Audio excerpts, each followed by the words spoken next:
అన్న ఇప్పుడు ఈ అంశం ఒకటి మనం తెర మీదకి వచ్చింది ఈ మధ్య కాలంలో. కాకతీయ కళాతోరణము, ఈ టీఎస్‌ని టీజీగా మార్చుడు. ఇంకా కొన్ని అంశాలు తీసుకుంటే చానా మొన్న పుస్తకాలల్ల పేరొచ్చిందని పేజీ చింపి మరి అతికేసి పంచండి అని చెప్పిండ్రు. దీనికి ఏం చెప్తారు మీరు? ఎందుకు అస్తిత్వం మీద దెబ్బ కొట్టాలని ఖచ్చితంగా అనుకుంటున్నారు వీళ్ళు? కాదమ్మా. అసలు ఆ బుక్ ఆ డిపార్ట్‌మెంటే తప్పు. హ్మ్. ఇప్పుడు ముఖ్యమంత్రి ఇప్పుడు కేసీఆర్ గాదు గదా! అవును.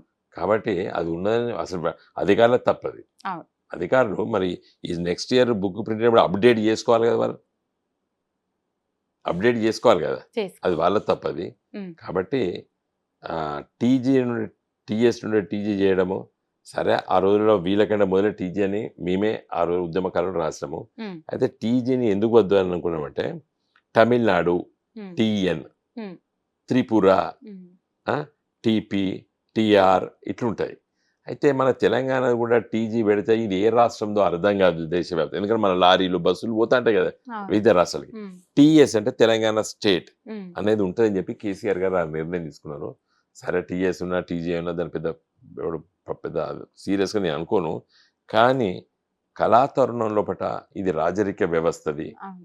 కాకతీయ కళాతోరణము, చార్మినార్ అనడం చాలా తప్పది. ఎందుకంటే మన జాతీయ జెండాలో కూడా అశోక చక్రం ఉన్నది. తర్వాత మన 4 సింహాలు. అవును. 3 అవుపడితే ఇంకోటి వెనకకుంటది.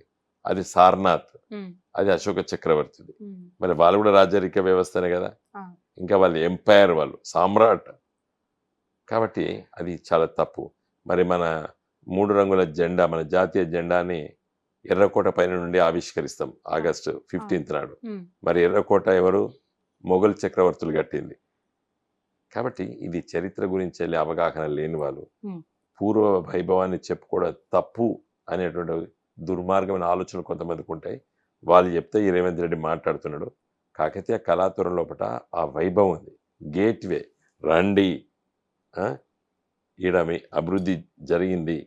ఆ కళాతోరణంలో ఉన్నయి గూడా నెమళ్ళు, హ్మ్. హంస, ఆ!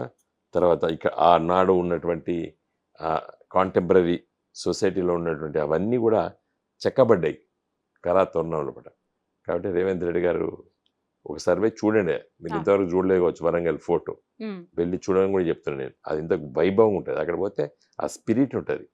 ఒక 800 సంవత్సరాల క్రితం తెలంగాణ గడ్డపైన కాకతీయులు పరిపాలించారు. హ్మ్. వాళ్ళేమో అగ్రవర్ణ రెడ్లు గాదు, వెల్మలు గాదు, బ్రాహ్మణులు గాదు, కమ్మ కమ్యూనిటీ గాదు, వైశ్యులు గాదు వాళ్ళు. వాళ్ళు వెనుకబడ్డ తరగతి నుంచి వచ్చి రాజ్యాధికారానికి పరిపాలన చేసేవాళ్ళు. మొత్తం దక్షిణ భారతదేశాన్ని పరిపాలించారు దాదాపు. తర్వాత చెరువులు, కుంటలు నిర్మించిండ్రు. అవును. అందుకే మిషన్ కాకతీయ వాళ్ళ మిషన్ పేరు. వాళ్ళ హ్మ్. పేరు పెట్టాం. కాబట్టి అవగాహన లేక కేసీఆర్ పెట్టింది కాబట్టి నేను తీసేస్తా అనేటువంటి ఆలోచన మంచిది గాదు హ్మ్. రేవంత్ రెడ్డి గారికి.